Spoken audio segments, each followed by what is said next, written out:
They couldn't wait one goddamn minute to go back to brunch. You have people celebrating in the streets about Joe Biden being elected.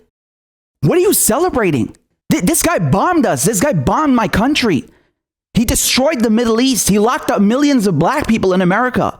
Don't you have any goddamn empathy? Don't you have any compassion? Don't you have any common sense?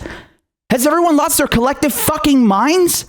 You can be happy about Trump being gone without rehabilitating and whitewashing a fucking racist war criminal. And then you got Stephen Colbert and Vance Jones and all these mopes on television, fake crying with their crocodile tears about how decency is going to be restored to the White House. What decency?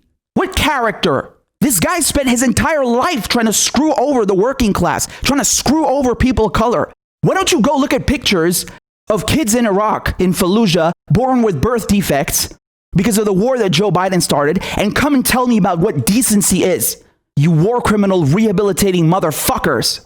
And you got people congratulating him, like AOC. What are you congratulating him for? You don't congratulate Joe Biden, just like you don't congratulate Mussolini if he beat Hitler in an election. How can you sit there and rehabilitate a guy who started the Iraq war, who helped orchestrate it, who has the blood of 1 million Iraqis on his hands, who's never met a war that he didn't like, who's going to keep the drone strikes going, he's going to keep the wars going, he's going to keep the sanctions going, he's going to keep locking up black people, he's going to keep pushing neoliberal policies, he's going to keep giving out corporate bailouts, he's going to keep screwing over the middle class. What is wrong with you? You should be fucking crying, not celebrating. There was no pushing Biden left. There was no lesser of two evils. The whole system is evil. And we already know what the next 4 years are going to be. Anyone who criticizes the Biden-Harris administration, anyone who opens their mouth about corruption, about imperialism, about war crimes, they're going to call them foreign agents. They're going to use the Russiagate playbook against them. Oh, you're a Putin puppet.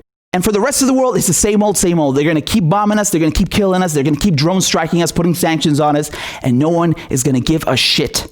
They got rid of Trump, and now they've given you the architect of the system that gave you Trump.